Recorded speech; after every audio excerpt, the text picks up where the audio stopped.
and gentlemen, turn your speakers up. It's time for the On the Mark Wrestling Podcast. A podcast discussing all things AEW and WWE. Oh yeah!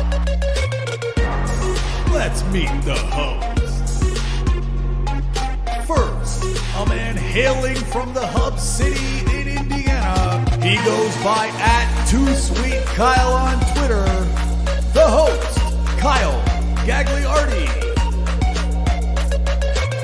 And your co-host, hailing from the valley of Lake Tahoe.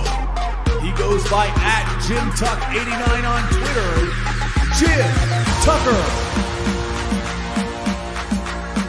And last but not least, hailing from the cornfield somewhere in Indiana, the full-time part-timer, Ian Garavaglia.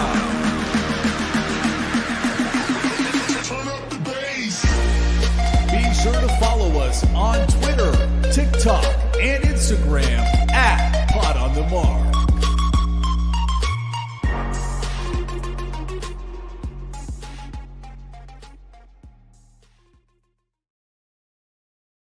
What is going on, everyone? You're listening to the On the Mark Wrestling Podcast, hosted by the Marks, for the Marks, and I'm your host, Mr. OTM Kyle Gagliardi. And the man joining me this evening, I said earlier he was not going to be here, but like the full-time part-timer does, he made things happen. Ladies and gentlemen, joining me, Ian. What's up, dog? What's up, dog? In the past 24 hours, I have drove 6 hours, found out how not great Columbus, Ohio is. Shout out to the Ohioans out there. But would you say it's mid? You know what's funny? Yes, I would say that because that's exactly what I was thinking. Mid. Definition of mid. But anyway, Cincinnati's better. Shout out, Mr. Cincinnati. But also had a tornado go about like 3 miles due west of me. So that was fun last night. Yeah. Yeah, we both had some scares, I was going to say. Like, I had a little bit of a tornado watch, and then I warned you, hey, Ian, it's coming your way. And you, 80-mile-per-hour winds or something over there? Yeah, I got a message saying 80-mile-per-hour winds, and then that scary-ass sound of, like, the weather thing went off. The worst. I hate it. And also, I only have a bathroom. Like, we don't have a basement. I am on the lowest level, so I just kind of sat in my bathroom for a while and just waited it out.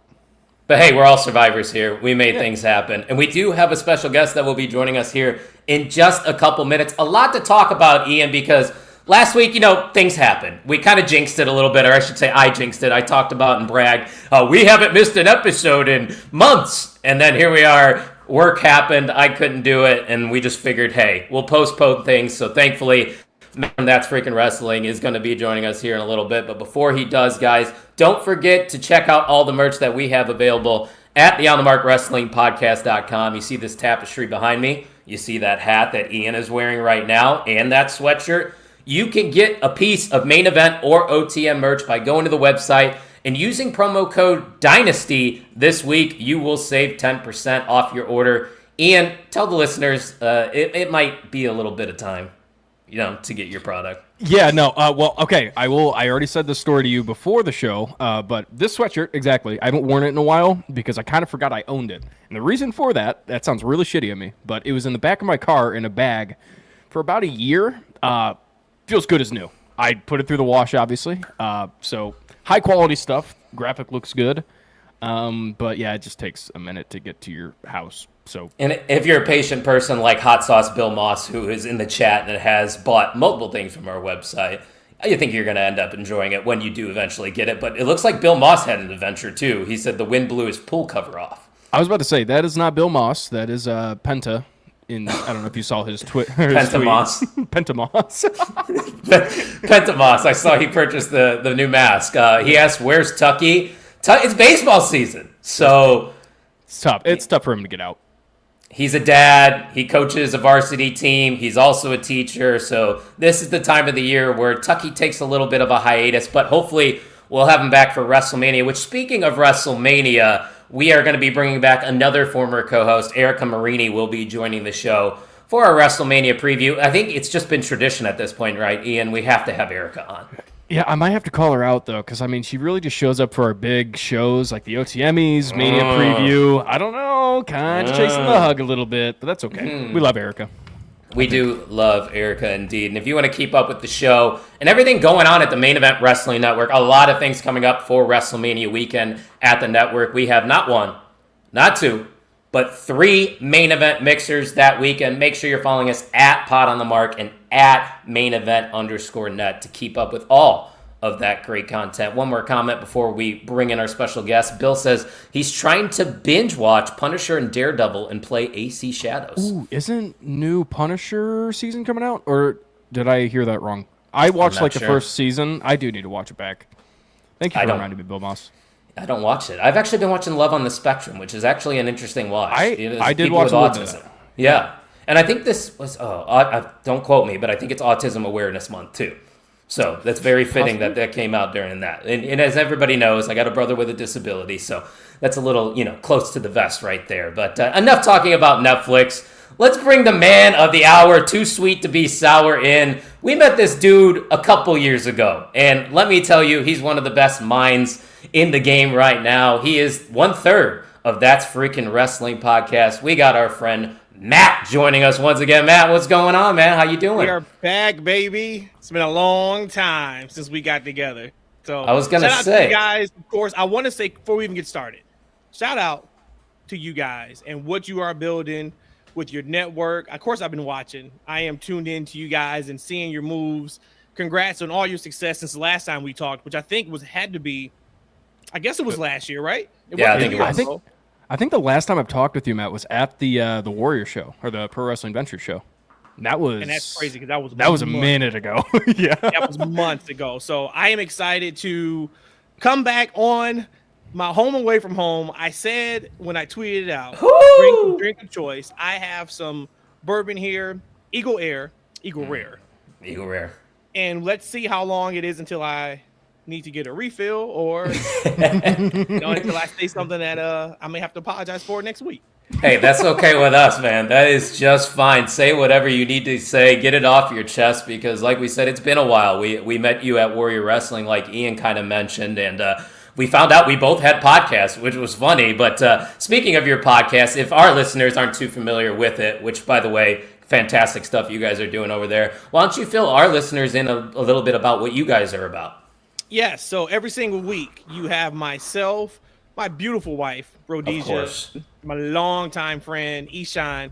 We get together and we just talk freaking wrestling. We are on YouTube every week. We are on Apple Podcast, Spotify, everywhere you can find them. And it's just a podcast for us to come out and discuss wrestling, in my opinion, the way it should be discussed. There are some podcasts that only talk the positives. There are some podcasts that only talk the negatives.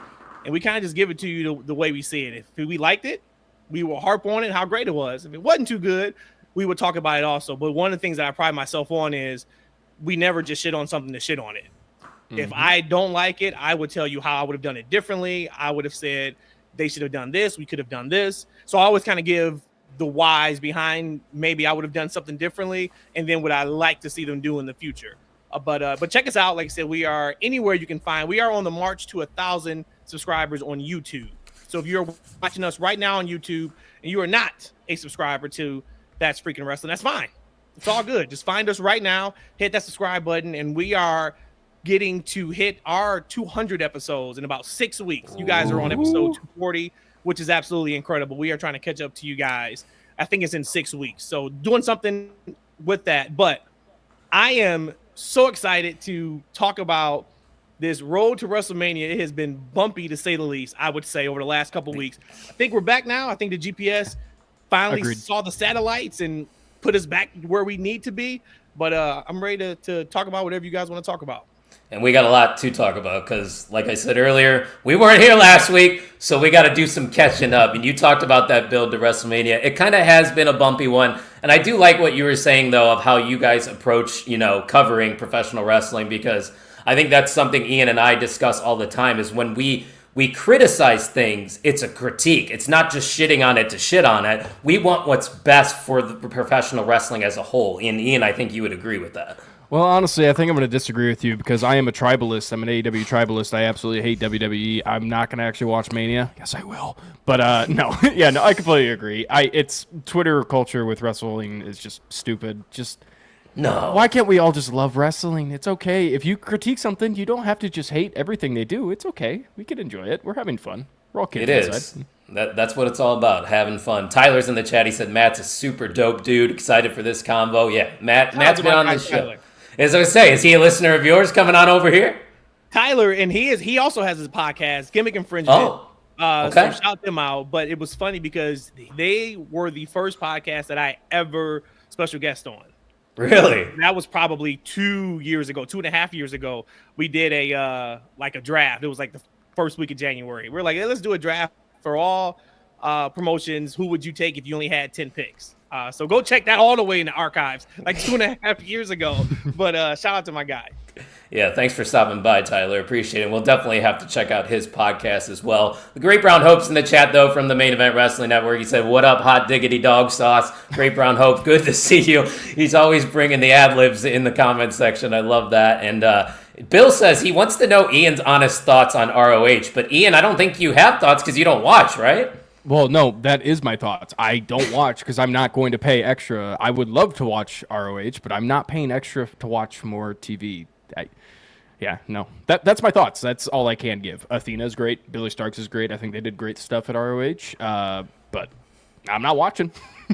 Yeah, and we're going to save this question for the end for Matt once he has a couple more drinks. And then and then things can get very fun. But enough chit-chat, boys. Let's go all the way back to last Friday, because a few things from SmackDown really stood out to me. And the first thing I want to talk about is heel Naomi. Now, we all know the backstory and how we got here, but I was super curious on how Naomi was going to be presented as a heel. But now, after that promo, that vignette that they showed on Friday Night SmackDown, I can see the direction. I see the vision. I think this Naomi heel turn is going to work, Ian. Are you excited for this potential matchup that we're going to see between her and Jade Cargill and her being a heel now? Yeah, absolutely. I think Naomi was kind of on track with her babyface character, that it was just going really nowhere. The hottest she was on her return, and then it just kind of stagnated. And the babyface just kind of seemed too forced, in my opinion, which they're using that. Now it all makes sense why I kind of felt a little weird, because it was all faking the personality. So sometimes a heel turn is career, defining. So this could be one of those moments. So I am excited to see how they kind of approach this match, because, I mean, realistically, if Jade just squashes her at Mania, no one's like, oh, okay. It wouldn't be a shock. I mean, I would be a little disappointed in that. I would be disappointed, yeah. Matt, we've seen Naomi presented as a babyface basically her entire career in the WWE, so I know it's relatively new, but how have you felt about this new presentation of Naomi? 10 out of 10. I have been harping on this for a long time. And I think what I love about it so much is this is completely different than what we've seen from her, right? We saw her with Team Bad, with Tamina and Sasha Banks years ago, but she was completely the supporting cast in that heel faction. This is all eyes on her, 100%, completely different character, completely different look, completely different cadence to the promos. And it's incredible because evidently she's always had this in her, right? And, we had just talked about a couple weeks ago how, in my opinion, you look at some of the wrestlers, and anybody we see on TV is super talented, right? A lot of times we get into this thing of, oh, that person shouldn't be there, or, oh, this person's better than this person, and that may be the case. But if they are on television, they are a master at their craft. So you look at her, and she's always been the glow, and she's done it phenomenally well. The dancer, she's done it phenomenally well, always smiling. And for her to be able to know, I can pull this off. I just need the opportunity to show I can pull this off. And the first opportunity she got was that in-ring promo with her and Bianca. And they absolutely smoked it together. So proud of those girls for being able to do what they did in that moment. And then for her to come back and do that pre-tape that was on SmackDown last week, once again, completely different from the realm of what she's used to doing. with Jade, which we know they're very good friends outside of the ring. So we know this thing is going to work. I am very excited to see. Hopefully they announce this match tomorrow night. Yeah, right. For WrestleMania. Hopefully it's not on the Smackdown before WrestleMania, because I am intrigued to see how the match can be. Every time they touch, it seems like Jade gets the best of her easily. Mm-hmm. How do we get to the point where, as a viewer, we feel like Naomi has a chance to beat Jade is what should be interesting.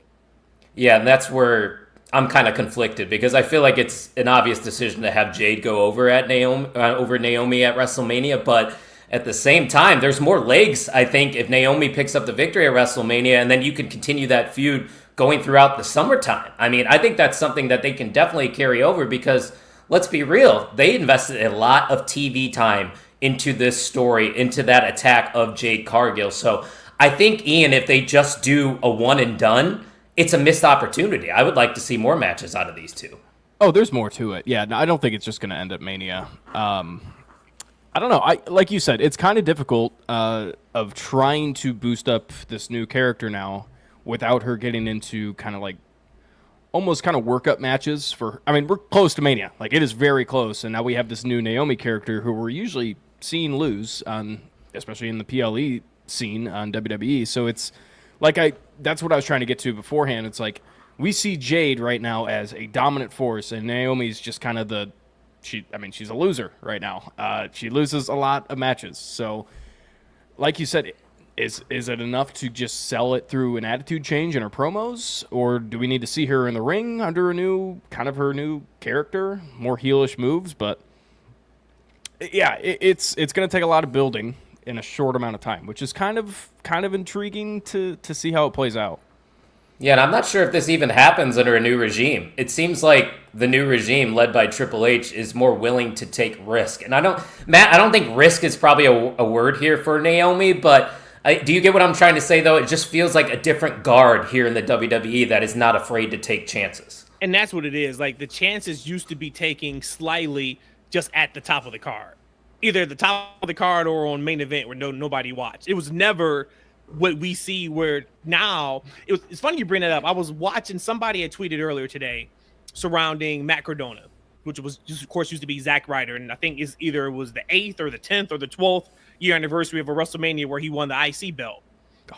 And in that moment, I thought to myself, I'm like, man, as bad as WWE was at one point, it was cool where we did get something for the hardcore fans.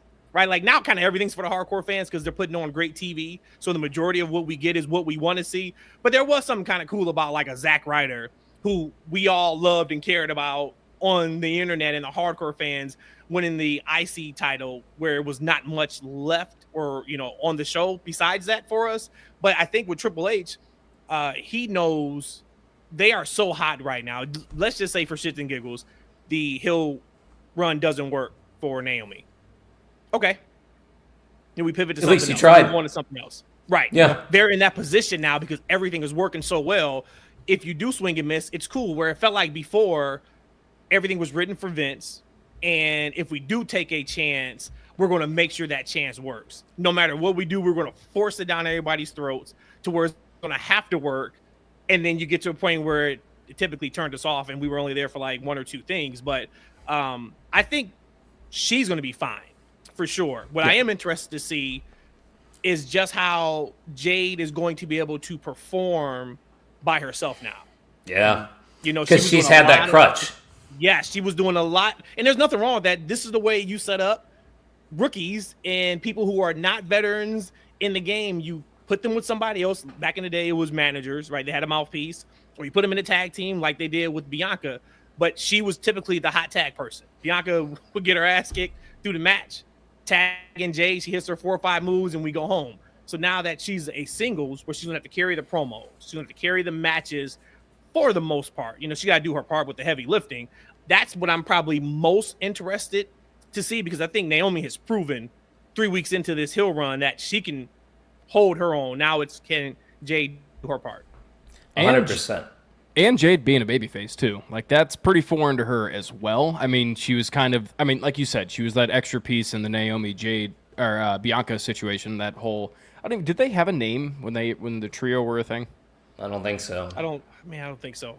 But anyway, she just got cheered for because she was awesome and everybody knew it. That's pretty much it. And she's really good in the ring and looks the part. Just we haven't really seen her speak the part. I mean, the AEW stuff, all she said was, "I'm that bitch." I'm that bitch. That was about it. We just summarized it. Oh, the big three. Your Matt's better half in the chat with the comment. Rhodesia, shout out to her. Yep. It was the big three that they called it right there. And also, nice deep cut there, Long Island IZ. Woo, woo, woo. You know it. I love that shit. He basically started, the whole social media and wrestling thing. He made it cool. And now he's still one of the most active people on social media. But going back, one last thing about this Naomi and Jade potential match.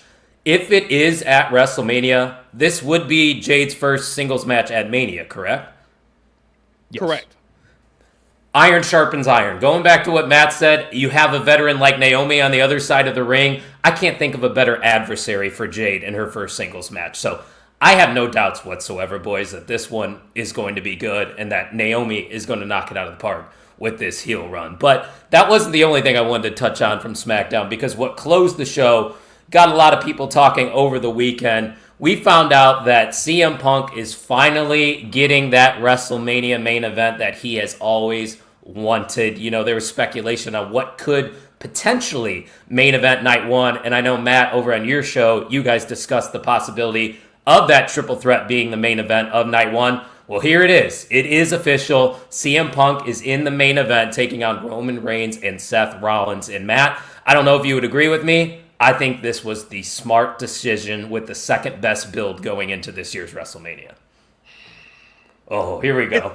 It's a no-brainer. Yeah. It's a no-brainer. It's fucking Roman Reigns, CM Punk, and Seth Rollins. Like, what are we doing? Any other conversation, what are we doing? We're doing it just to say, hey, look at me over here, because I think it should be something different. I truly, wholeheartedly believe that. Now, if we're looking at kayfabe and we're looking storyline, does CM Punk deserve this main event at WrestleMania? He lost at the Rumble, he lost at Chamber, and he still gets to main event WrestleMania.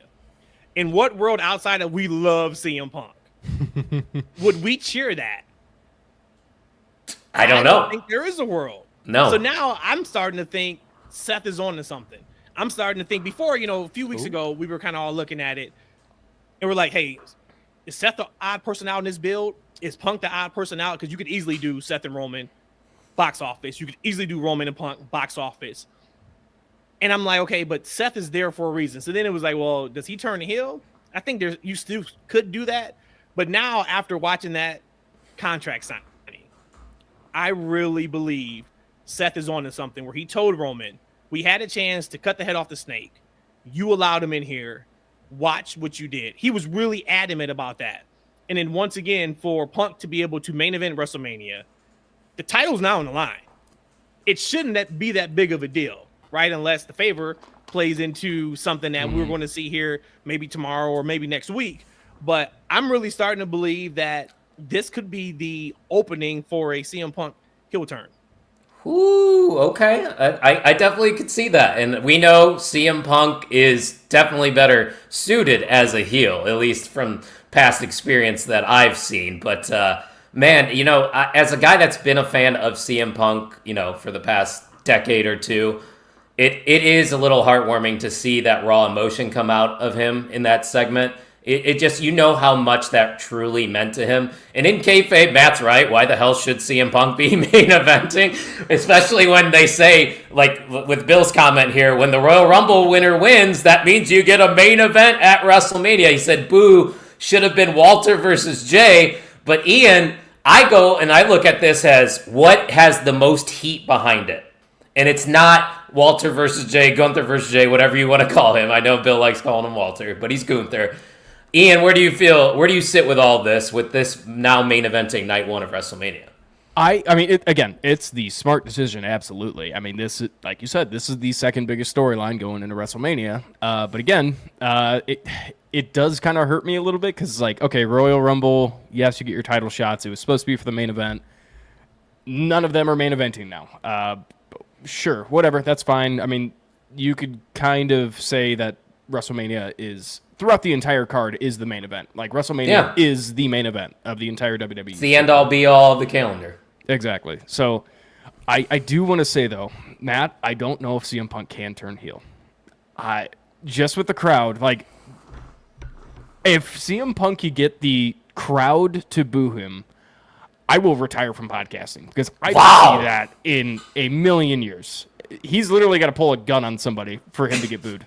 I mean, what does everybody want out of CM Punk? It is that heel turn. It is that mean side of him that we all knew and loved. I mean, he was getting cheered when he was a heel back then. Imagine now it's going to erupt. So that's my only thing. Like, yes, you could turn heel, but you're not going to get heel reaction. So the storylines would change because it's kind of like that Seth thing. Seth at the Elimination Chamber turned heel. Like, he absolutely flipped a switch there. And the next time he was on Monday Night Raw, they were still chanting his name, still singing the song. So I hate that shit. I'm sorry. I hate the fucking singing the song stuff now. It's getting old, man. Every time Seth, I don't know about you, Matt, but every time Seth Rollins promo, I just tune out. I tell you what I do love is how he matches his wardrobe to his Tron video color. I love that. yeah, It's a nice touch. All right, so now I gotta ask. You said there's nothing that Punk can do to turn heel. yes. You got the cheat code, Cody Rhodes, standing right there. He told Cody Rhodes, I'm going to stab you in the front. That line was not there for no reason. Well, Everything they're doing now, you can look back and say, hey, I remember when they did this. Hey, I remember when he said that. He hasn't stabbed him in the front yet. If he turns on Cody Rhodes and he does something dastardly, he would get booed. He would get booed. Ian, what about the theory that we talked about off air? Should I mention it? Yeah. Well, let me just say really quick, Okay. and then because I want you to have the spotlight because it's a really good idea. I see what you're saying, but again, it goes back to CM Punk versus Cena. Cena has never turned heel. I mean, he turned heel at one point, but the entire Money in the Bank run for that title, Gags, you know that feud because I brought you back into wrestling. Was CM Punk the heel or the face in that feud? He was, by definition, the heel. Was he? Because I could argue for the three of us, he was the babyface. Trying to save the company from... He was the babyface to us. CM Punk. No, none of us were cheering John Cena to win that match. Okay. I was. You were. I was. We're all from Chicago, though, so there is a difference there. Well, Chicago area, so. I was going to say, Matt, you're from Chicago. Detroit, right? Yes, but I was still all about Punk, especially after the pipe bomb. Right? Yeah. So, like, there was a lot of different things that was going on back then. I get your point. I do need you to take back about retiring from podcasts. Yeah, I'm not going to do that. Yeah. Because the other thing I would say, and yes, he's only been there now for a year and a half. Yeah. Where are CM Punk's money matches? That's John Cena, I think, is one of them. Okay, so Cena, who at that time, do we think Cena will be flipped back to a babyface? Or I've said it before, he's going to be a heel till he retires. I think he'll flip back. Yeah, I think he flips back to a babyface. Yes, Matt. Okay, so you got John Cena. We know you got Roman, who right now is, I guess, technically a babyface. Yeah, tweener. Yeah. What's the other big money matches for Punk? I would probably argue, without even thinking, they're probably against babyfaces and not heels. Yeah, Bill said against Gunther maybe, but that would be a heel working against CM Punk. I don't know if that's one of the dream matches, though. Yeah, I'm talking like, you know what I'm talking about. I'm talking it can main event SummerSlam. It can main event the Rumble. It can main event WrestleMania. Here's a wild card. Ethan Page. Ooh, for us, yes. Awesome. Yeah. Is there a name I'm forgetting? I don't know. I don't think so. Matt, you got an answer for me? If we're talking on the heel side, I don't think right now there is a main event heel that Punk has not interacted with yet. True. Just think, though, CM Punk versus heel Cody? I mean... Oh, sign me up. Now, yeah. If it was The Rock's choice, maybe we would have got that sooner rather than later. The Rock wanted Cody to turn heel. Cody was like, no, not yet. let me go off your point. You talked about CM Punk stabbing Cody in the front. There is a new theory that I saw on X, and I don't know who is speaking of it, but there's probably multiple people. People are asking, what if that favor isn't used until WrestleMania? Hypothetically speaking, let's say CM Punk does not win that triple threat. He loses to Seth Rollins or Roman Reigns. He uses the favor for night 2 to insert himself into the match with John Cena and Cody Rhodes. Do you think cheers. that could work? And you telling me, Ian, he's not getting booed if he walks out of WrestleMania after losing night 1? No. It's tough. I don't know. I think they... Because once he shows up at night 2, the crowd's going to erupt. Because they're going to see Cena versus Punk in the ring again. Yeah. I don't know. I'm interested to see, because it's very tough nowadays in wrestling, because that whole tweener thing is a thing now. You can't put a baby face in a heel. Like, you can't put that titles on people besides like a heel is Gunther, a face is Cody. That's the most like one-sided you could get on either side. Now there's so many tweeners, like you said. Roman Reigns, Seth Rollins, CM Punk, all of them are tweeners. None of them Braun are Breaker. a face. Yeah, Braun Breaker. Yeah, we love him because he's a badass. Yeah, it's hard to put that tag on somebody, so I don't know. It's just how the crowd reacts could vary night to night, which is tough. I mean, I think the beauty of all this, guys, is that we are questioning things going into WrestleMania. Finally. In the past, we knew it was all surface level. You knew what you were going to see. You knew the results you were going to get. But it's just refreshing that we can sit here and theorize certain things like this. What is that favor going to be? We still don't know. And we still have 2 weeks to find out. Hell, maybe it happens after WrestleMania. I don't know. But Bill we Moss do had some know. good suggestions, by the way, in the chat. For what? For matches? For Punk Punk? matches, yeah. Yeah, I was pulling them up while you guys were talking. Punk versus AJ Styles, Punk versus Kevin Owens. Yeah, there's still a couple matches on the agenda for sure, but that's all from SmackDown I really wanted to touch on, because Monday Night Raw had a lot of powerful things going on, including the opening where John Cena came out to the boos, of course, but Cody Rhodes finally cut Cena off, because we know John was just saying whatever came to his mind and cutting long-ass promos, ripping Cody for the first 2 times that they had verbal exchanges. But this time, Cody says, no, you ain't talking, because I know what you're going to say. He brings up all the things that, Cena could attack Cody on, and just goes out there and says it. Ian, there's a lot to digest here.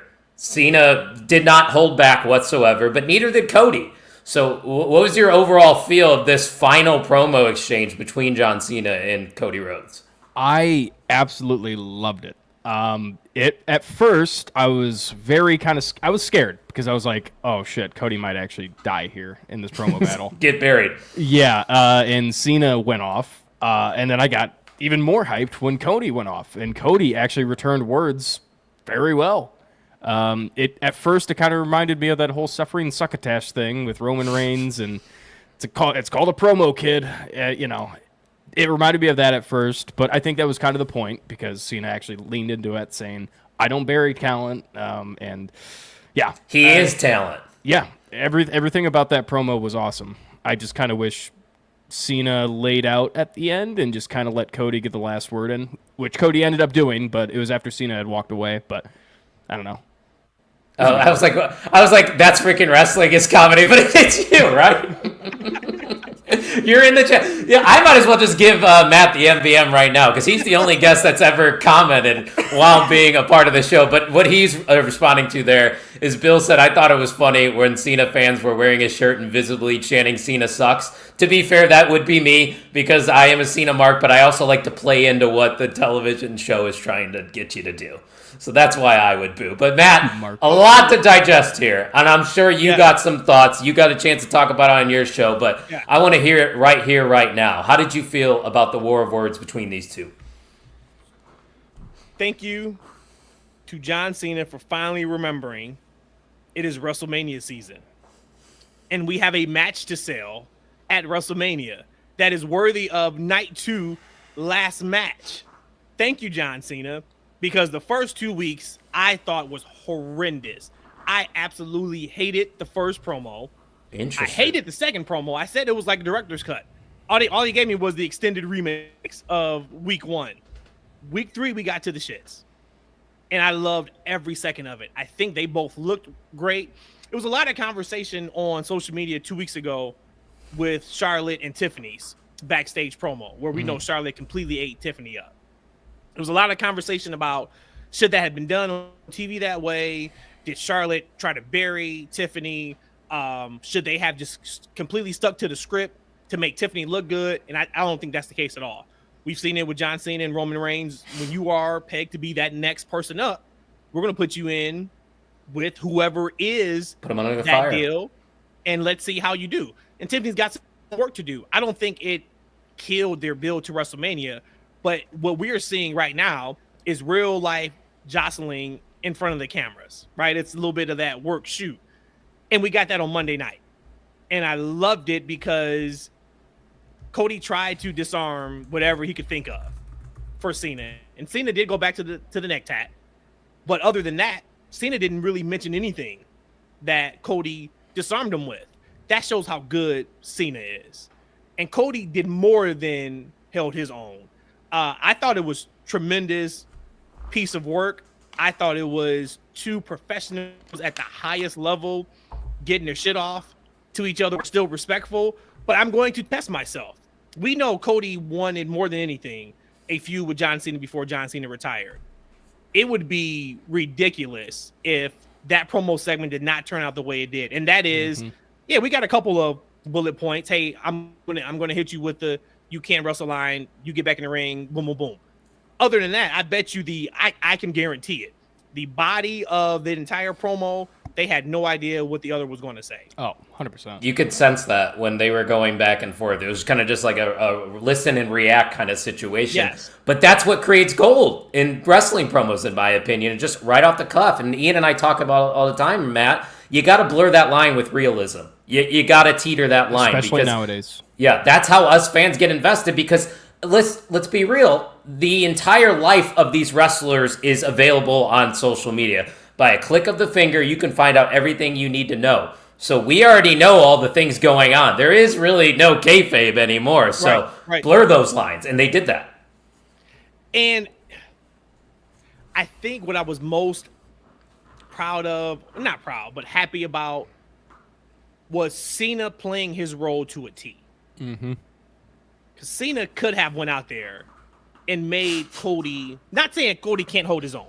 Sure. It's John Cena on the fucking mic, right? Like, Cena's one of one when it comes to making his opponents look less than intentionally on the microphone.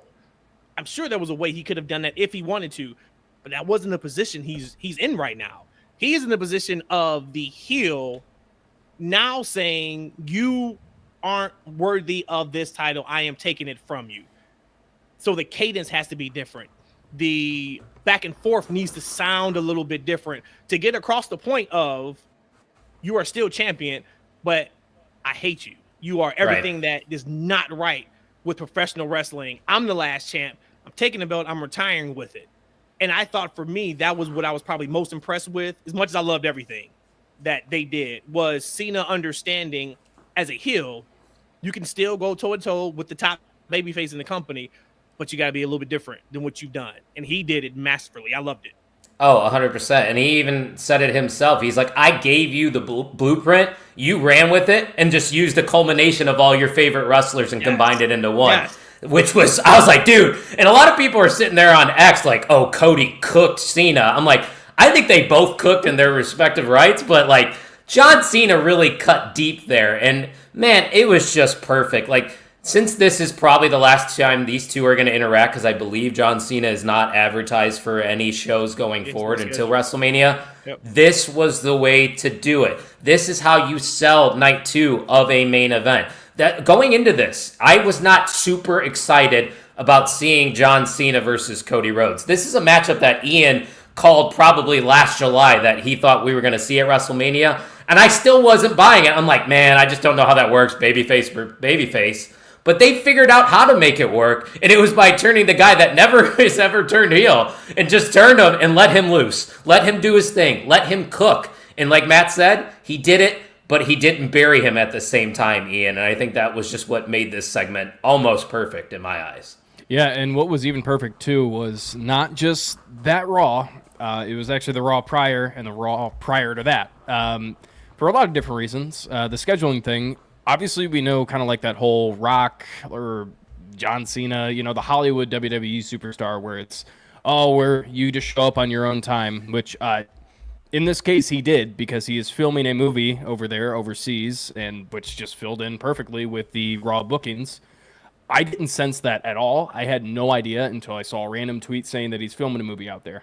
And even then I'm like, cool, okay, he still showed up 3 weeks in a row. And I will differ with you, Matt. I liked the first promo. I get not liking the second promo because it was kind of a little like... Repeat. Dude, you already said this. But what was good about that whole repeat, was Cody just said, fuck it, you're not talking again because we know what we're going to get out of you. It just made that third promo battle even better in my eyes.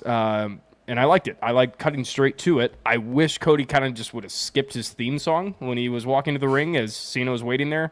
That kind of felt a little off-putting. I wish Cody just ran out to the ring, or I don't know. Stormed out to the ring. Yeah, that was the only part that kind of felt weird to me.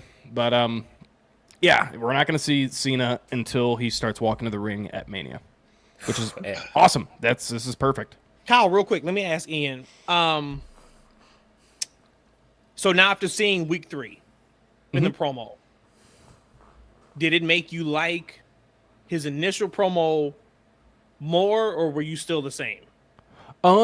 Still the same, but it made me like Cody's promo more, which I think was kind of the point of it in my eyes. That's how I see it, at least. I think the first promo at the time for John Cena was perfect because it was... Everybody knew that all eyes were going to be on Cena. It was his first promo since being a heel. Honestly, we all thought he was just not going to speak at all. And then he just kind of laid everything out on the line. And I thought the first promo was good. Third is, it didn't make me like it more, to answer your question. Okay. Can I just really quick explain why I hated it? Yeah, no, go for it. Just for your listeners and watchers. Shout out to everybody who's watching and listening, too. Mm-hmm. I hated it because this is the heel turn we've been waiting for forever. Waiting for it for a decade plus. Cody Rhodes comes out that Friday on SmackDown and cuts a impassioned promo where I had goosebumps. Right? They were in Philly talking about how my dad had to put the face paint here to get over, and you guys have always been with me, and blah, blah, blah, et cetera, et cetera. Hell yeah, Cody. Cody comes out next Monday. Nothing's happened but an Instagram post by John Cena. And now Cody's got to do more selling with no material to go off of. So now that Monday promo is, all right, I'm done talking. I'll see you next week. Cool. Then we proceed to get 22 minutes of a John Cena heel promo that should have been cut in 2015. That's fair. No mention of The Rock. It was no mention of selling your soul. It was no mention of Cody Rhodes in that promo. It was a You People promo. Yeah. John Cena was way past a You People promo when for the last 3 years, John Cena had been nothing but universally cheered. We wasn't even getting the John Cena sucks in the entrance. We weren't even getting the let's go Cena sucks chance during his matches and his promos. Austin Theory, 100% he was cheered with. He comes back, 100% cheered at the Rumble, 100% cheered at Elimination Chamber. So for him to have turned heel and then his first promo to be basically 20 minutes of You People was so tone deaf to me. It just completely missed the mark. And then that's when I said, okay, I hated it, but let's see what we get in week 2. And then when week 2 came, I said, all right, now this is telling me they're putting all their eggs in their basket for week 3. Because, Kyle, to your point, he's not scheduled to be at any more Raws until WrestleMania. Hopefully that changes. Yeah. Because it'd be hard for me also to believe he gets hit with the crossroad 2 weeks out, and then we get nothing else until WrestleMania. Or do we get The Rock? Does The Rock come in to fill that void for John Cena? He needs to. I don't give a damn if it's just via satellite. Oh, not again. Give me something, man. Yeah, he was an integral part of this story, and we haven't got that follow-up. That was going to be my one thing. I do completely agree with you. I kind of wish in that first promo we at least got Cena just being the non-talking head and Rock actually showing up. We literally got an Instagram post of him flying into London the day of this past Raw. And again, it's probably just him being a shit heel, shit-faced kind of heel. But it's not like, okay, cool, I want to boo you more because of it. It's like, dude, what the fuck? Right. Right. This comment from Bill popped me. Cena, the real full-time part-timer. He's stealing Ian's gimmick over there. And Dirk, don't worry. I saw you in the chat, so I'm gonna pull it up. Hello, Dirk. And you know what, Dirk? That's a great name. Great name. Anybody named Dirk sounds like a stand-up individual. What a name, right? Dirk Van Fleet. Dirk thought I was gonna How did forget you it. have that? Just I found it. What can I say? I'm always ready. I'm always ready over here, like Matt Cardona, I guess. But one last thing from Bill. Bill says, if I were to completely buy in to the Cena heel turn, I think he's got to change his outfit. He looks too much like a Boy Scout to be a heel, even though this heel's promos have been good. But here's the thing. John said it. He goes, I'm not changing myself to piss you off. Exactly. That's why he's doing it. He's not changing anything. He just wants to make you mad, the fans. And I think that's working then, right? If Bill feels this way? I completely agree with you. I was going to say the exact same thing. Also, it's just kind of him flexing on people saying, this is how good I could be as a heel. Because he hasn't changed anything besides his words he's saying. Yeah. Matt, how do you feel about that? I think that it is this heel turn was not 100% vetted out in his return announcement. I think for sure they knew about it weeks beforehand. You know, there was some talk out there that it was that day. I was like, okay, really? We're going to do that big of a change that day? No, we're not. I think it was weeks planned. But I do think part of this is you'd probably be a damn fool to not sell Cena merch on the last go-round. Yeah. So, yeah, I'm going to keep the theme song. I'm going to still wear the merch because I'm not going to change. But I have to assume we saw it in London on Monday. It seemed like a third of that crowd had on those blue Cena shirts. Yeah. Hey, I got a retirement shirt. I got one. You have to, right? Yeah, I'm sure I'm going to get one at WrestleMania. I haven't gotten one yet. I do have a quick question for you guys. So Monday night, promos happening. Cena turns the crowd on Cody. And for the first time that I can remember since he's been back in WWE, Cody is getting booed by the majority of the crowd when he's in the ring. We've seen it before. If he wasn't there when him and Roman was feuding over the last 2 years, Roman may make a comment. We get some boos. Cody's not there. Cheat code. He shows up. You're going to cheer him. Right. But he got booed, and he was in the ring. And Cody turned that crowd back around. Mm-hmm. What did you guys think about Cena turning that crowd and then Cody flip-flopping them right back? That just shows you how good Cody Rhodes is. I was going to say, yeah, go ahead. How many people come back from that? Like when John Cena puts you on blast like that, how are you going to recover? And I think that proved, Ian, why Cody Rhodes is QB1, why he's the leader of this roster right now. Yeah, no, I was just going to say the same exact thing. It's like that's probably what surprised me the most and why I felt the way, like, I was shocked how Cody rebounded because I was getting that same feeling of like, oh, shit, the crowd is turning on how they did with Roman versus Cena. I was getting that same exact feeling, and then Cody just takes immediate shots back, wins the entire promo battle. So it's just more respect to Cody in that regard. Yeah, and we got a question trickling in here. I don't know what the account is pronounced, so I'm not going to butcher it, but thanks for stopping by. He does have a question. He or she has a question for us. Do you think if WWE does an immortal moment in the Hall of Fame for segments that the Festival of Friendship could go in? Yeah, I could see that happening. I'm not sure if they're going to do that anytime soon, but are they doing it, guys? They're not doing that, are they? They're doing matches. They're not doing moments. Matches. Moments would be interesting because there's obviously a lot of big moments that happen. But I'd say yes. Why not? What do you guys think? Sure. I wasn't watching at the time. When Jericho... Oh, you did not see this? I've seen it now, but like at the time I wasn't watching. So it's like, man, it's not the same. Yeah. Oh, I wish. Yeah, exactly. Yeah. I wish you could have been on that ride. That was one of the better things that WWE had at that time. Just the weeks and the months leading up to that. Incredible stuff. But yeah, I think once Jericho is out of AEW, all bets are off if they were doing moments. But I think we're a long way away from that. I mean, they just started doing the matches. And I love the first matches, Brett. First Austin, WrestleMania 13. Mm-hmm. Probably my favorite match of all time. Being the first one, incredible.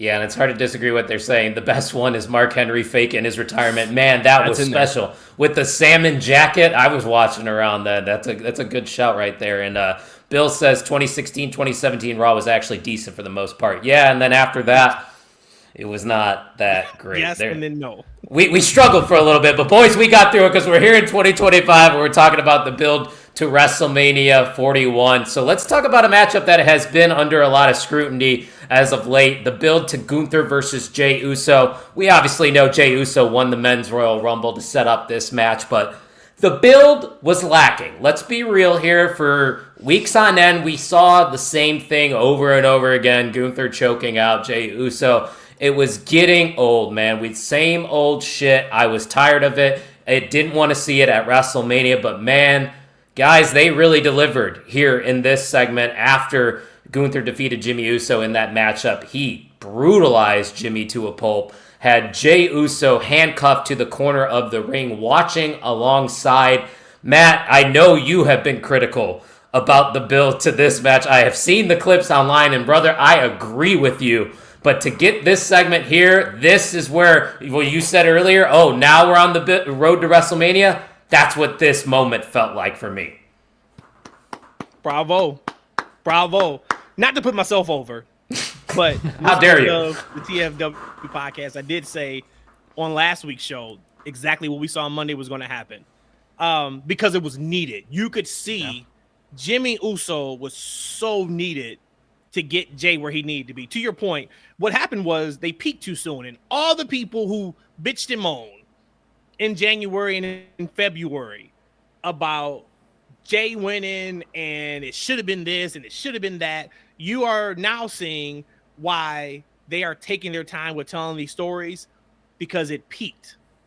Jey Uso won the Royal Rumble peaked 4 weeks after he won the Royal Rumble, and it's been a steady decline after that. Because the story was, can he beat Gunther? He doesn't think he can beat Gunther. You can only do that for so long when you're talking about arguably the second or third most over person in your entire company. He should have all the confidence in the world because he has the entire fan base behind him. So that was a disconnect. But when Jimmy showed up and added that old school main event Jay feeling, the old school bloodline feel to it, where he basically told him, dude, you can't beat him. Not this guy. Yeah. And when he saw Gunther and when he slapped Gunther, the first thought was, holy shit, he set himself up to get destroyed next R.I.P. Mm-hmm. Yes, because he knew what he was doing.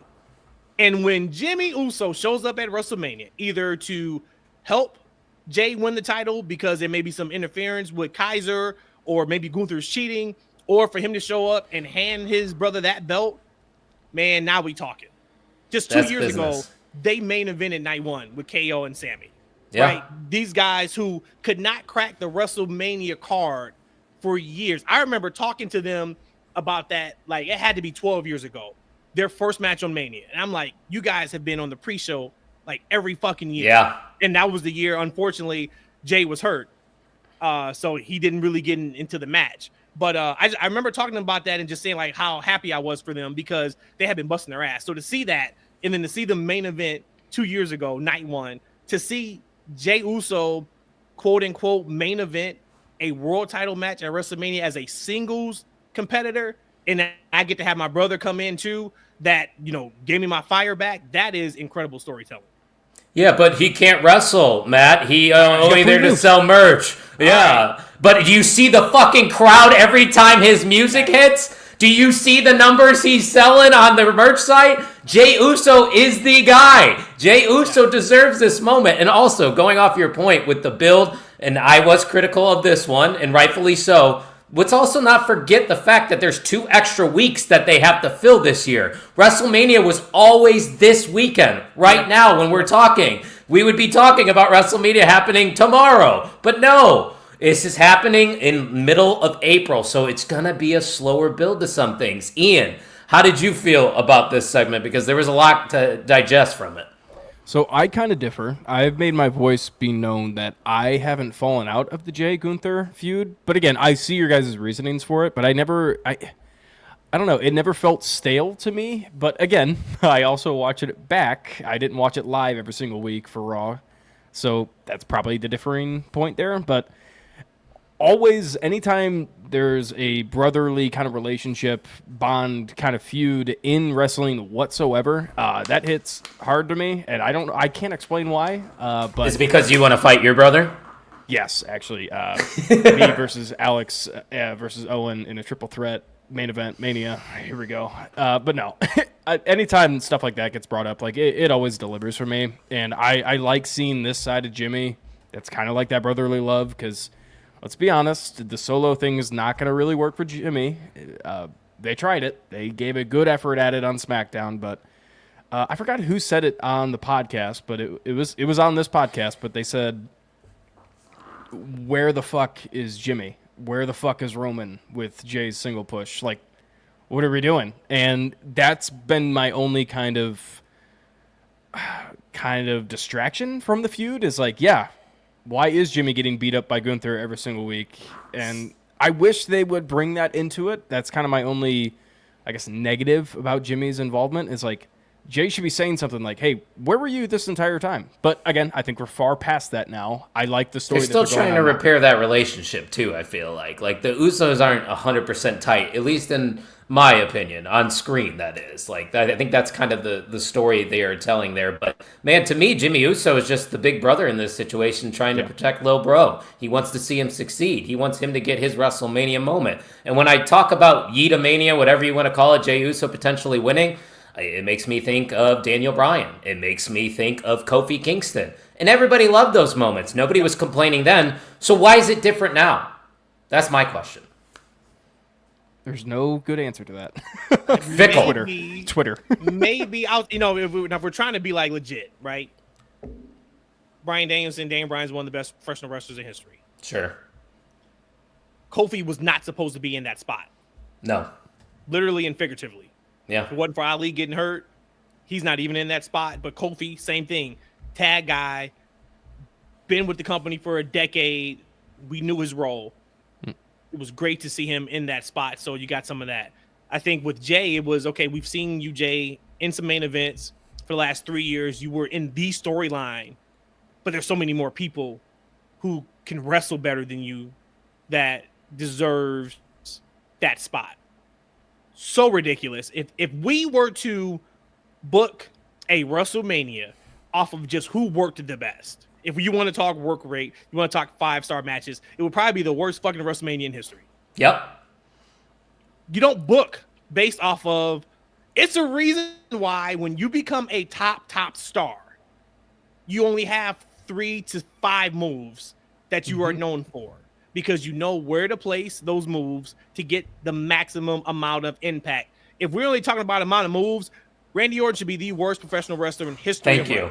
Yeah, yep. That's the first person that came to mind. And they always say if you were to build a professional wrestler from the ground up, it would be Randy Orton. It's so true, not just based off of how he looks physically, but like how you said, how he works. You know how to place certain moves. When Roman finally took off from the big dog, let's remind everybody, the big dog was jumping over the top rope from inside the ring to outside the ring.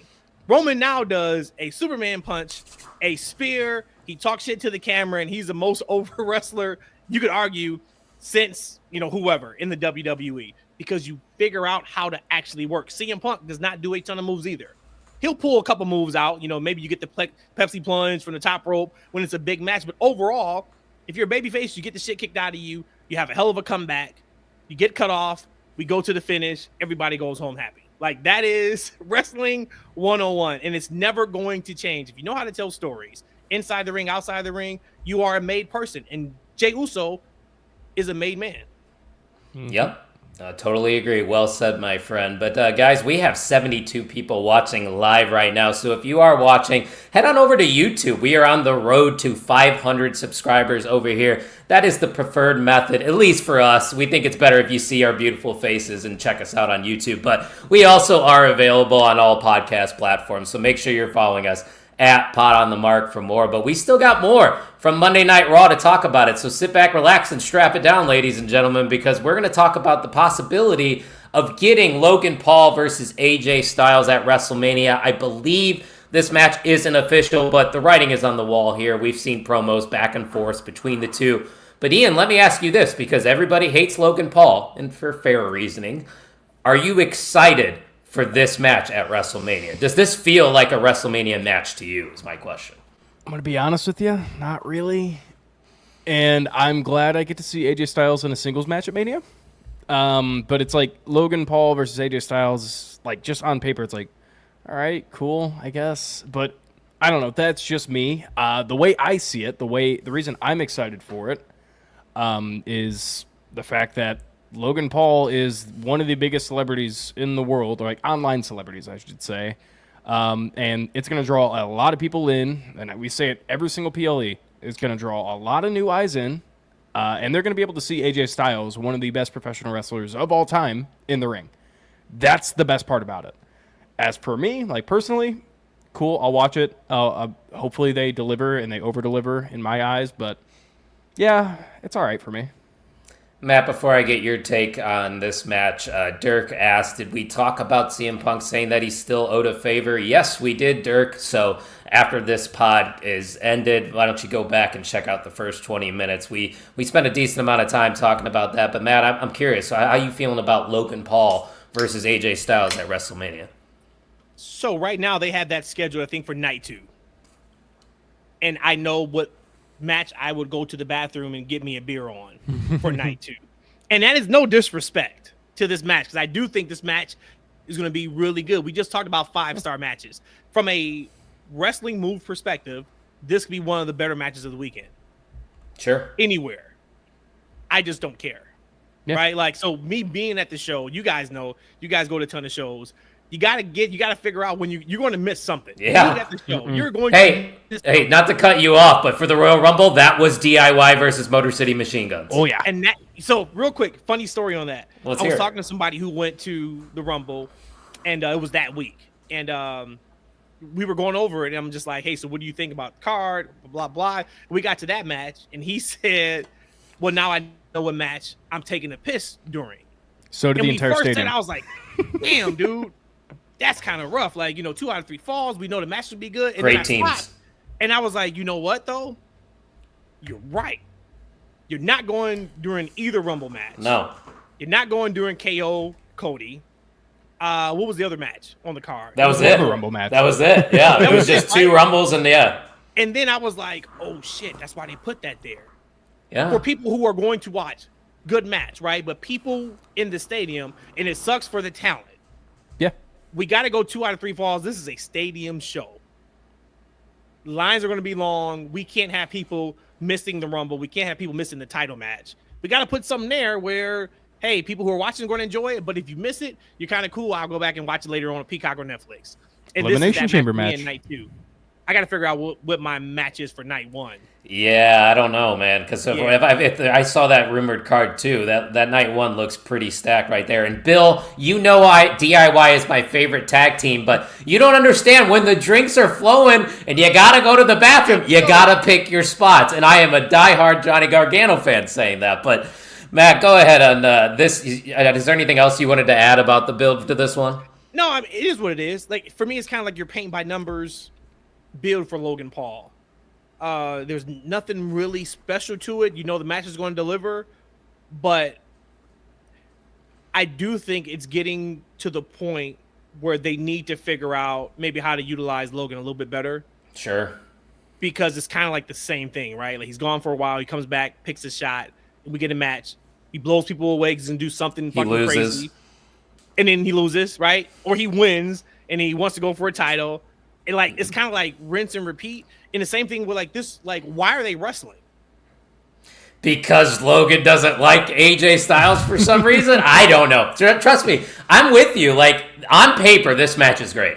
Like, you guys said it. This could be a 5-star match, and it probably will be because in ring, I will always say this, I think AJ Styles all-time is top 5 in ring. So you're going to get a good match out of him and Logan Paul here. It's just like, why do we care is the question that you guys were saying, and that's the same thing for me. But once again, probably going to deliver at WrestleMania. We're probably going to enjoy it, and Matt's probably going to get another beer or another drink during this match. Cheers to that. Cheers to that, indeed. It looks like Jonathan in the house. He said, what up, Matt? Another one of your listeners. Love to see it, Jonathan. Thanks for stopping by. And hold it, bruv. Hold it in. Listen, Ian knows when I start drinking, I'm peeing every second. You're a human. No, yeah. No, I know people that are menaces that can hold it. The show was 4 hours long. I'm no shot. And the problem is this, too. Kyle, what's your drink of choice? I'm just a beer guy, but if it's a mixed drink, it's a gin and tonic. But if you're at a show, what's your drink of choice? Beer. Michelob Ultra. And it runs through you. Yep. So damn quick. Like to the point where I've had to switch a little bit from drinking beer to like, because I'm like, okay, I can't survive going to the bathroom every 15 minutes. You're going to miss it. Yeah. Yeah, you're going to miss it. Dude, that's why at WrestleMania, I went to WrestleMania in LA at SoFi.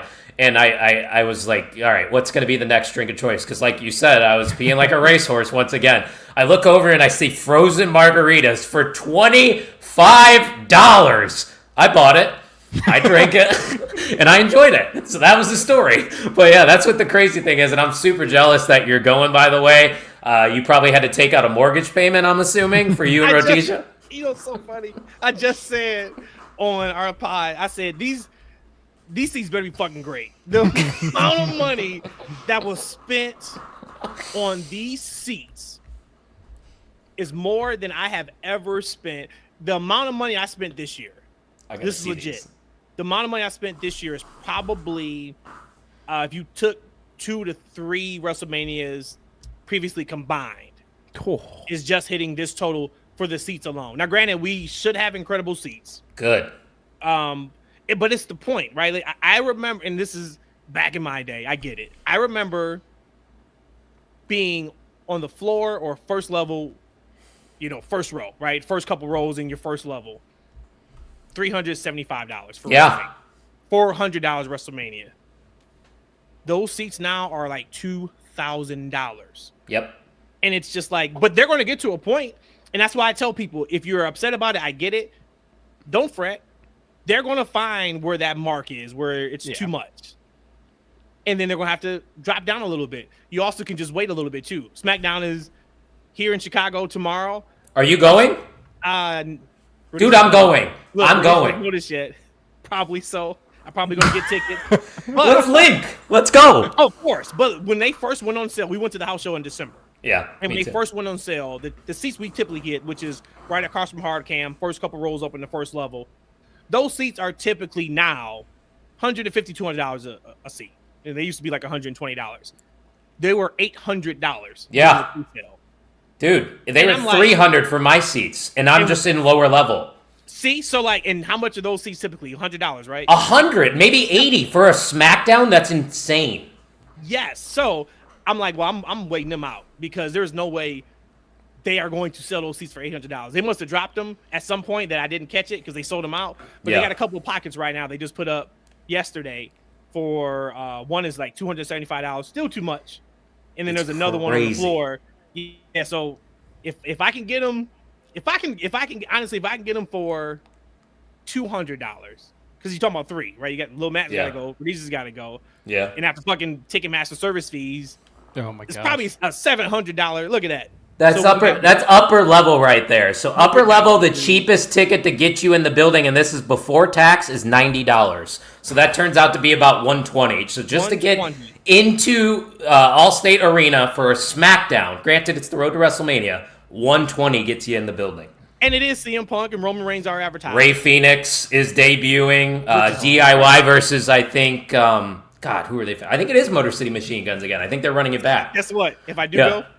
That's the pee break. God damn you! We still got another matchup to talk about. I told you guys, I warned you, we're gonna go a little longer. That's okay. We still got one more thing from Raw to talk about, and then I'm gonna get Matt's thoughts on the current landscape of AEW and how they've been doing lately. But Bill said, I don't think I went once when I went to Mania, and that was a 7-hour show. No shot. Bill also said that's why he drinks pop. But Bill, say how many pops you drink. Yeah, we need to know the pop count. Pop runs through me, too. Yeah, liquid's a liquid, right? It should run through you. Well, it's the carbonation. Carbonation gets you. Yeah, when I went to WrestleMania 2 years ago, I was middle section, I think it was section 200s, and those for both nights was just total $400 for me. And now to get into the building for this year's WrestleMania, it's $1,200 to get in for both nights. So that just shows you the comparison from just 2 years, but also speaks volumes on how well they have been, producing their shows as of late. But nonetheless, let's talk about the main event of Monday Night Raw, where that women's championship match ended in a double DQ. We saw Bianca Belair as the special guest referee. And Ian, this is a matchup that we know is headed to a triple threat. We've been talking about this match for months on this podcast, and I even told you, I think in January, this is the direction they're going in. You're going to get a triple threat, don't worry. Well, it seems after a schmozzy finish here, that is the direction that they are going in. So once again, how did you feel about this main event here between Rhea and Io? Because I thought the back and forth was pretty solid. And then how do you feel about the fact that we're going to be getting a triple threat at WrestleMania? I'm going to be brutally honest here. I'll start off really quick. I am excited for the triple threat. Going to be an awesome match. I'll be very honest, though, about this Raw. I was very tired, and I went to bed because I was like, I know what's going to happen in this match, so I'm not going to watch it. And Fair. if anything crazy happens, I'll see it the next morning. That's how I went into that match. Sorry if that's a mean thing to say, but yeah, I did not see it. I did not watch back the match, but all I can really add is I'm excited for the triple threat. That's about it. Matt, I don't know if you saw the tea leaves that they were throwing our way, because a lot of people were up in arms. You got to put Io Sky in this match. You got to do it. Well, they did that, and they gave her the title. So right. What's the vibe going into this match? Because there's a lot of people that think that Bianca could be turning heel here too. Oh, she absolutely is going to have a character change, and I am so here for it. And I wanted to bring that up. I'm glad we are talking about this now. When we talk about Naomi, it's also really cool for me to see both of them now going to have a significant character change here in the next few months. I had tweeted a few weeks ago that as great as she's been, Bianca, she's all world to me. She's gonna go down, of course, as one of the greatest of all time. This run she's about to embark on is going to be career defining for her. Mm-hmm. And I cannot wait to see how she navigates it. But so this match, I love me some Io Sky. I do. I don't understand the fan outrage before she was announced for this match that she had to be included. People took it as like, if it's not for this match, she's not going to be on WrestleMania. She's going to be on WrestleMania. She's going to get a spot on the card. It's Io Sky. Right. If it wasn't for Evolution, which I'm thinking maybe in Evolution, which I think is July 5th. Yeah. I think maybe that's where we get Bianca and Rhea one-on-one for the title. Sure. If they decide to do that, a main event that show, because that's the match. Now, I also maybe would have been a little upset if we didn't get a proper build to Rhea and Bianca. I've said I thought Rhea and Bianca could legit main event in WrestleMania if it's done right. And I'm talking night 2 of WrestleMania. So you need more time to get that. I get that. I think the match is going to be fantastic. It's a triple threat, and for me, triple threats are particular because either you have a triple threat because you can't figure out what to do with the other person, or you have a triple threat because all the story makes sense and they're going to have a incredible match. And in this particular triple threat, I think it's more of storyline based. Let's do this triple threat. Where actually, I think the opposite for Seth, Roman, and Punk. Plans fell through for The Rock. Whatever else they had. Ian, you brought it up earlier, I think. You talked about with Solo. Like, hey, it was with Jay. Where is Roman with this? Like, why is Roman not helping him? We had War Games. They all supposed to be on the same page. You could tell there was a significant switch of plans, and they're still trying to play a little bit of catch up. Because I can argue the same thing with Solo. Solo has yet to acknowledge Roman. Solo said months ago, if he takes the Ula Fala, I will acknowledge him. Where is that acknowledgement at? It's not happening. And maybe they're waiting for that moment to where we get legit Jacob and Solo to feud, and then maybe Roman comes into that, and that spurs off to Jacob and Roman. But some of this feels like a little incomplete. And I kind of felt a little bit like this with this one. But overall, if you were asking me, we started the show off talking about which main event night 1. It was absolutely the men's triple threat. This would have been the second option for me And then Gunther and Jay would have been the third option for being the last match of night 1 at WrestleMania. I think that's fair. Yeah, I mean, I will piggyback off that, kind of in the same reasoning, like with where's the Roman and Solo feud at? Why has that just disappeared? That was kind of my main kind of concern about Bianca winning the Elimination Chamber. Again, I made that pretty vocal. I was like, you're just coming off a heater, that heater of a feud with Jade Cargill and Naomi, and now you're just kind of like ignoring it and just moving her into the title scene, which is kind of tough. I mean, they're using it as a storyline piece. Rhea's bringing it up, but again, we need a payoff for it. Jade is involved with it, or Bianca is involved with it. For sure. You're going to have a payoff somewhere. So, again, there's a lot of questions that can be answered. It's just how the hell do they answer them? And I think the interesting thing going into this match, and I don't know if you guys would agree with me, but I'm not really sure who is going to be the winner in this. I think there is a case for every woman in this match. And honestly, with this build, Rhea Ripley looks like the number 3 superstar, in my opinion. I think this feud has elevated Io Sky to another level because the goal has been, Io, you know, we're pushing you to the side. You don't matter, even though you're holding that championship. This isn't about you. And then Io saying, no, I have this championship because I am the best woman in this division. And I think we're seeing a different side to Bianca that has elevated her in our eyes to where Rhea Ripley is not getting the same type of reaction she once got, Ian. I see you shaking your head. No, I just had a question for you. I completely agree with everything you just said, but I have a question for you because I know you're a fan of all 3 of these ladies. Sure. Does this title mean anything in this feud? Yeah. Does it feel like a big... Exactly. That's my thing. It's like this title hasn't been like a focus of it. Like, obviously, the title matches have been kind of like the storytelling aspect of it, but it's like... It's a vehicle. Yeah, anybody could win this title, and at the end of the day, I think any feud is going to be extended past WrestleMania. It's going to... I don't know.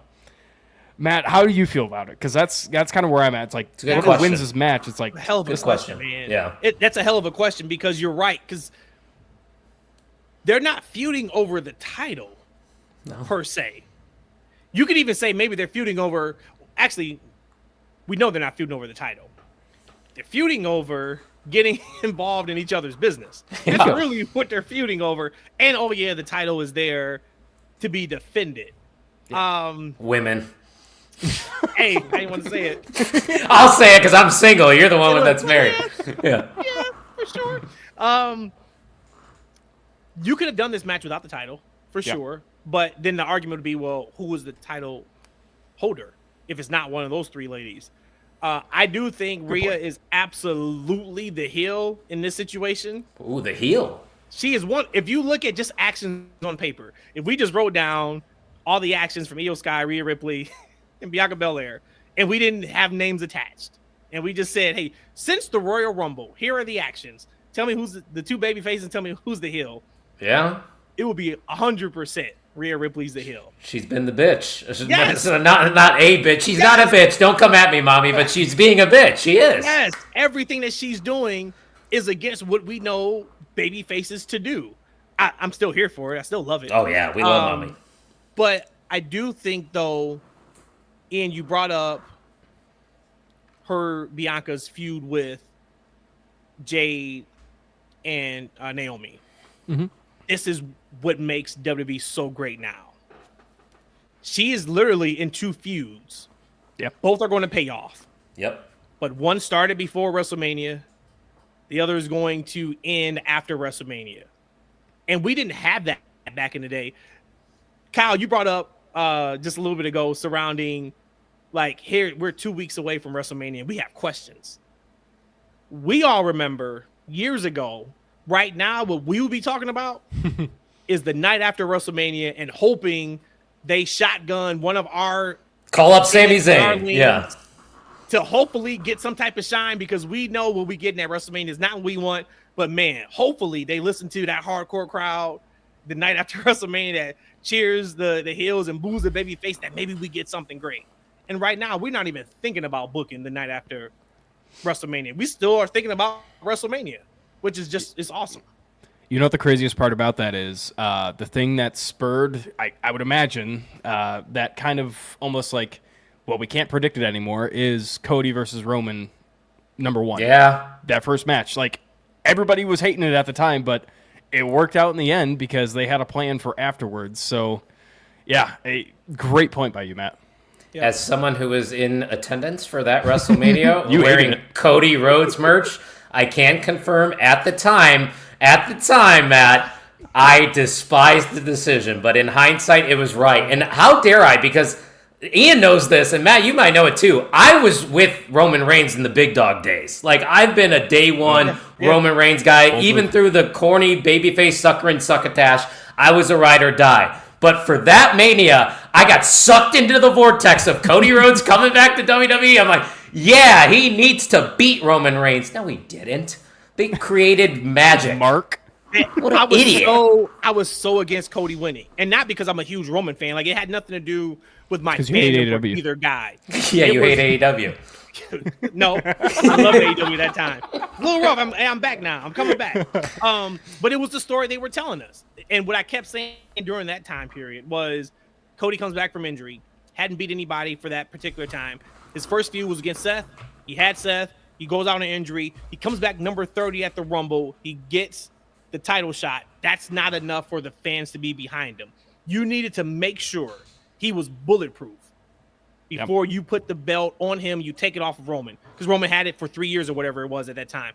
That was the reason. I kept saying he needed another year. So when he won at 39, and I loved it, and I forgot, Matt reminded me a couple days ago, I guess I was talking like cash shit to everybody who was listening at the show. I guess I was like going hard on the Cody fans. But when we did the podcast, I kept saying, relax, Cody's going to win at WrestleMania 40. Yeah. This is going to be the best case scenario for Cody Rhodes. This now gives him another year. For us, as AEW fans, as Cody Rhodes fans, we get it. We get to finish the story. We understand Stardust. We get dashing Cody Rhodes. We were there for all of that. If you are just a new school WWE fan, you only know Cody Rhodes because he came back at WrestleMania against Seth Rollins. He tore his pec, and then he was gone, and then he won the Rumble. That's not enough. And I think a lot of that equity that we had that year with the feud against Brock Lesnar. Who else did he feud against? Was it Drew? I forgot who else Seth. it was. Yeah, it's Seth. Yeah, but it was Seth. It was a lot of equity that was built up then. So when we get back to Roman, we know it is going to be 90% Cody Rhodes fans in the crowd, 10% Roman. It damn near was almost like 95-5 come night 2. And that's how you know it was mission accomplished. It was done right. Yep, 100%. So that's why we tell people, just sometimes you got to be patient and let the story play out. You don't have to react to everything you see right away, because sometimes there is bigger plans on the horizon, especially in today's professional wrestling landscape. And going off of that, we've talked about the WWE now for an hour and 22 minutes, but this is a guy that he was there for AEW day one, correct? You were watching. I was there at All In. I was 10,000. Was it 10,049? Whatever that number was. Yeah. I was there for the first ever Double or Nothing. I was there for the first ever All Out. I have traveled out of state to go see AEW. I was a massive proponent for All Elite Wrestling. Yes. So to piggyback off of that, I sort of agree with what you were saying. You know, if you don't follow Matt on social media, he's had criticisms over AEW, similar to the way I critique AEW on this podcast. So Matt, as somebody that was a diehard AEW fan from the jump, who kind of fell out for a little bit, and now you're starting, I think, come back into it. Yep. What was the reasoning for your kind of hiatus from AEW, and what has recently brought you back to All Elite Wrestling? Excellent question. So, like I said, I was there from day one. And I remember when AEW was first launched, WWE was in a horrendous creative space, right? We needed AEW more than life itself for wrestling fans. And they came and brought something new, right? We got the blood. We got the violence. We got the cursing. We got the adult storylines. We got the unscripted promos. Anything that WWE was doing, AEW at that time was doing the opposite and excelling at it. And I was all the way in, man. I remember just being at those shows. And back in the day, like the analogy I used to use was going to an AEW show was like going to see your favorite artist in concert. At that time, going to a WWE show was like listening to your favorite artist CD on the best possible sound system that you can hear it on. It's okay. It's cool, right? Yeah. But you can do that at home. Oh, I'm at a concert. Like, we're all here having a good time. We're having fun. And then, of course, when Triple H took over creative, I had tweeted and I sent out text messages. And I said, this is the worst case scenario for Tony Khan and AEW. And I got a lot of pushback on that. And I said, because if you just look at what Triple H did with NXT Black and Gold, and now he's going to have unlimited funds, he's going to have the top superstars, that is what we can expect. Fast forward about 2 years, we rocking and rolling in WWE. We are living the life. Go to AEW, and we are starting to see cracks of storylines that don't make sense. Storylines that are started but not finished. People who are in positions that we know shouldn't be in positions, but they stay in positions for God knows what, because it's not working. Crowds are no longer behind the product. The people who are showing up to the crowd now is not because AEW's in town. I gotta go because it's a fun place to be. I love these superstars. It is because I have to be there. Because if I don't show up, nobody shows up. And I know that because the energy in the crowds were lifeless. Yeah, you get the shut the fuck up chance. You sick fuck chance. Anybody can get that. We just want to say fuck. We want to say fucking shit. Like, you get that at every indie show you go to, yeah. Right? And now we're having a good time. So last November, I was like, okay, I'm almost out. I'm going to go to the Dynamite. It was right after the November pay-per-view. And I'm like, AEW, make me feel something. They didn't make me feel something. I was out because I got to a point where when I watched the show, it would irritate me. I wasn't getting any enjoyment out of it. And either it was irritating me because it was a horrible camera cut, right? We missed either a facial expression, or we missed the bump, or we missed the run-in, or the wrestlers outside the ring for 3 minutes and it should be a 10 count and we're not counting. It was just stuff like that, right? Or overuse of blood. So I kind of I took like a couple months off where I didn't watch anything. And that was from like November to January. And then I decided to kind of start a little bit, back in, and I watched the last PLE or pay-per-view, which I enjoyed. I'm locked in for Dynasty this Sunday, but they are in a so much better creative space right now than what they have been in a very long time. And, there's been some rumors or words that Tony has taken more account of what's happening on TV, where I don't know, maybe if he was letting the boys just dictate what they were doing before, but the product is much better than what it is right now. And yeah, you can say part of that is when you have WWE rolling the way they were rolling or are rolling, when you have NXT rolling the way they're rolling, when you got Impact or TNA rolling the way they're rolling, like, do I have to watch something that I don't really appreciate or agree with? No, I don't. But I am back on board right now, man. And I've been very impressed over the last month or so. It feels like they are much more dialed into what they need to do. When you watch the show, you can know and tell what the number one stories are. And that's been an issue for a long time. I would watch 2 hours of Dynamite and I would just say, I don't know what the fuck they want me to focus on, because you're throwing so much at me and you don't give me any recap. So I don't know what you think is important. So if I don't know what you think is important, I'm not taking anything as being important. And they've kind of started dialing some of that in. So, yes. So to answer your question, long-winded, that was kind of like my story with where I was with AEW. But for now, I'm very impressed with where they've been over the last month.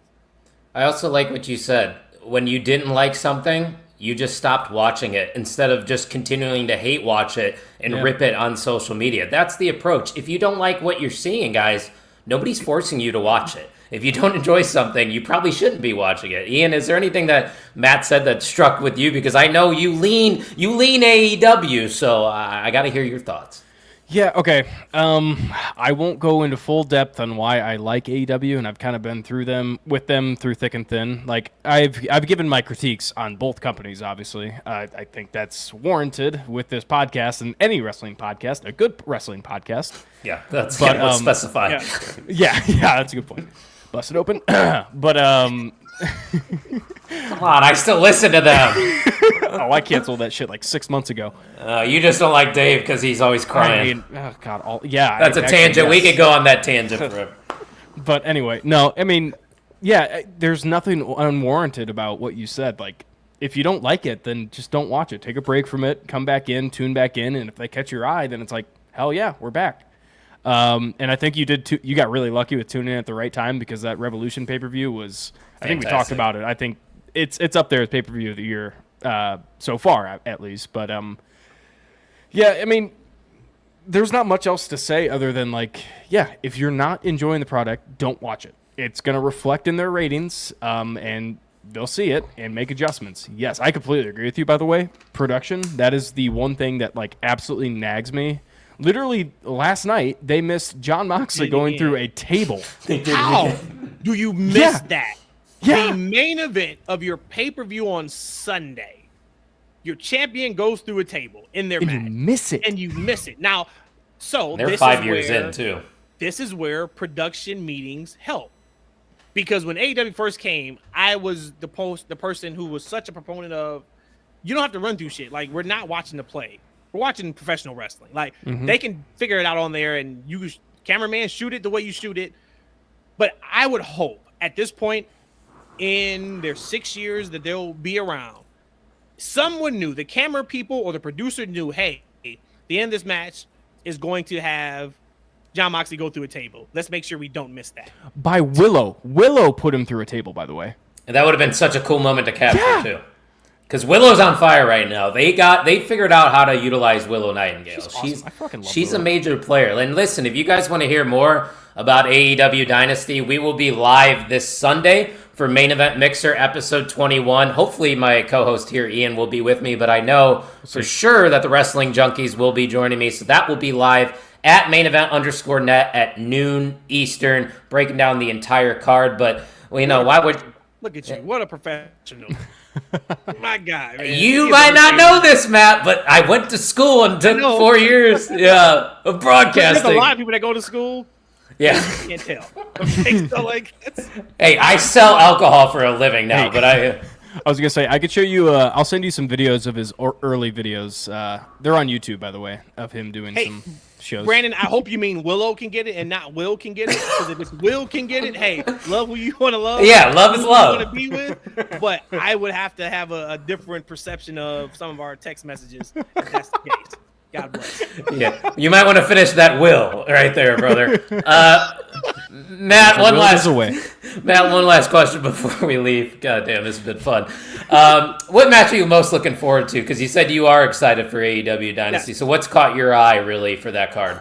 Man, from just a in-ring perspective, how can you not go with not Ospreay, but Omega, Ricochet, and our guy Speedball? Come on, man. From a in-ring perspective, we're going to talk about that match and say, okay, all right, well, put that in the match of the year conversation and hold off until December. That's going to be tremendous. But now from a storyline perspective, it's got to be Swerve and Moxley. Yeah, they did it. And see, I'm getting the goosebumps right now. And that's why I knew I was like, they're doing something right. I haven't gotten goosebumps in I don't know how long with AEW. To see Swerve and Hangman go back and forth, and to say you deserved it, and for him to say I know, holy shit, I do have legit goosebumps right now, because he knows what he did was too far, and he has not said a word about it. And then the look on Hangman's face, almost to the point of you motherfucker, dead body. Yeah, yeah, yes. And now that's all Hangman needs to. And what I think is going to happen, not maybe necessarily help Swerve win on this weekend, but he's going to make sure Death Riders don't get involved, right? Oh, I didn't even think about that. That's all he needed was, you were wrong. Put that belt on Swerve. Let's get Swerve and Hangman in Texas. Crown Hangman in his home state. Oh, it's there for you. Damn, let him cook, Ian. That's good. I didn't even think about that. So I think the only reason I'm not super excited for that match is because I haven't been to the whole Death Riders thing, and emotionally I haven't been into John Moxley probably for the last 3 years. It's not my cup of tea. His character's not doing for me. I think it's Swerve that's really carrying the heavy weight in this feud, but I agree with you. I think putting the title on Swerve would probably be the right move, but I'm not going to give you my predictions because you got to tune in to the Main Event Mixer this Sunday at noon Eastern. Guys, we've been chit-chatting for about an hour 35, so I think it's about time we get to the end of our show. but we have to decide who the MVM of the On the Mark Wrestling Podcast is. And I don't even need to go to the private chat here. Ian knows who the winner is going to be. He unfortunately had to leave us a little early, but to be fair, we did run a little late, but that's fine because we had a great conversation with our boy Matt. Ladies and gentlemen, and new MVM of the On the Mark Wrestling Podcast, Hot Sauce, Bill Moss. Congrats, sir. I'll tell you what, Penta Moss, I think Ian has like 5 or 6 reigns this year already. Well, Pentamoss doesn't. Pentamoss is Pentamoss undefeated. first. He has 1 reign.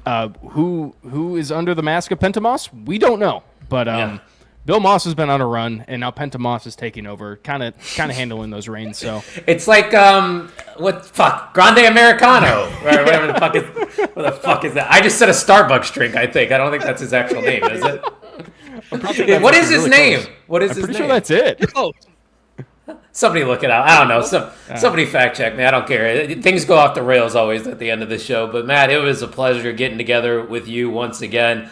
Sir, I do have to ask this, though. Are you going to be at the next Pro Wrestling Ventures show in Cincinnati? no, I would not be in Cincy. Damn. But I will be shit. with you guys in spirit. I cannot wait till when they get back closer to Agreed. homeland so we can connect. But yeah, that's a little too far. And I think that week Matt's graduating from high school. Oh, shit. fair enough. So yeah, that probably wouldn't go over too well. I'm like, hey Matt, Just so bring him proud of you, with. dude. Can't see you walking across the stage. You know that one thing that only happens one time in your life? You're going to miss it. But then... Oh, by the way, sorry. It's not Grande Americano. It's El Grande Americano. Oh, El That is his Grande. name, yeah. Basically like me going through the drive-thru at Starbucks this morning. It's the same thing. But Matt, before we go, where can the people find you? What's going on with the podcast? And yeah, thanks again for stopping by, man. Of course, anytime you guys want me on, you guys know I am here for you guys. I appreciate it. Thanks for your hospitality. But yes, you can find us. Like I said, we are on YouTube. That's Freakin Wrestling. We are on Instagram. We are on X or Twitter at That's FNW. Just come kick it with us. We have a pretty awesome community of listeners and supporters. We call them the Freaks. Love it. They are there with us every single week and really support the movement that we are doing over there on our show. So once again, appreciate you guys. I do have a quick question before we get out of here. So we talked a lot about WrestleMania. Yep. Talked a little bit about Dynasty. If you could stamp one finish for WrestleMania, stamp it. What is that you would make sure happens? Oh. It could be as far-fetched as you want it to be. It doesn't have to even be realistic. I'll go first. I know right off the top of my head, Cena wins. Cena wins, but after he defeats Cody Rhodes, CM Punk's music hits, and he kind of cashes in his opportunity in his favor. So that is how I would book it. I would surprise people with a cash-in favor to close out night 2 of WrestleMania. Motherfucker stole my son. I want to hear yours. You got to have something then. I don't really have one. I love that one, though. What I just don't know, because what I would love... Oh, okay, I said if it's not realistic, it would be a Cody Hill turn. That was what I wanted in the first place. It's coming. I wanted this match, which was John Cena. I think I said this back in like November or December. I wanted John Cena and Cody Rhodes at WrestleMania, and I wanted Cody to turn heel and I wanted a damn near squash match for John Cena. I wanted them to go all the way, have John bloody, like do the whole thing. Then you could have, of course, Cena beat him at SummerSlam to tie or break the record, and then somehow whatever they do after that. But that was kind of what I wanted. Because I was ready for that next step. But what I want is, last year was such a feel-good moment. WrestleMania 40, everybody's excited. People were crying. Samantha was crying. And Mark Cole was crying. I want the end of WrestleMania 41 to be Doomsday. And maybe that Doomsday is CM Punk. Right? But that is what I want. Chaos. Yes, is that feeling of, oh my God. Yeah. What fuck is happening, where you have to, I don't care what you're doing, if you got to call off work to watch Raw, you are going to watch Monday Night Raw the next night. That is what I want after the end of WrestleMania 41.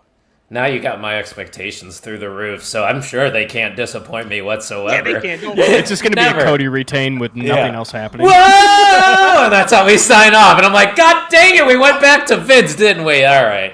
God damn, pal. Ian, before we go, you got any final remarks before we sign off? No, I am sleep deprived, and I'm really looking forward to sleep right after this. But it was great talking with you, Matt. It was great catching up with you as well. Kind of upsetting don't get to see it Pro Wrestling Ventures because that's technically closer to any Chicago show now. So I don't know if we'll be making it out to a Chicago show, but I'm sure we will cross paths at some point again. But Yes, again, sir. great talking to you as well. Absolutely. We got Steve coming on the podcast before that show too on Thursday. A little breaking news behind the curtain. Steve has graced us with his time, before past shows for Pro Wrestling Ventures. So it's going to be nice to sit down with him and chat before that show. And your wife says WrestleMania 40 Endgame, WrestleMania 41 Doomsday. Rhodesia, that's it. That is it. She gets it.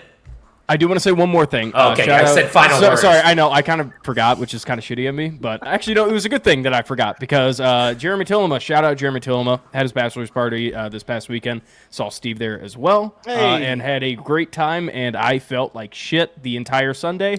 But that was a good party, reasoning. That means you did it right. Yeah. Oh, my God. It was a lot. But That means you did it right. Look at that. I know that. Oh my God. I know that. Oh my God. Good on you, man. That's a good hangover right there. Oh, yeah. That post bachelor party hangover just hits different. But guys, don't forget, if you want to keep up with the show, follow us on X and all socials at Pie on the Mark. Of course, show some love to our network, the Main Event Wrestling Network, at @mainevent_net. And then we have a discount code this weekend for our merch at the On the Mark Wrestling Podcast.com. If you use promo code Dynasty, you will save 10% off of your order. So that's all we got for you guys this week. And thank you for listening to the On the Mark Wrestling Podcast.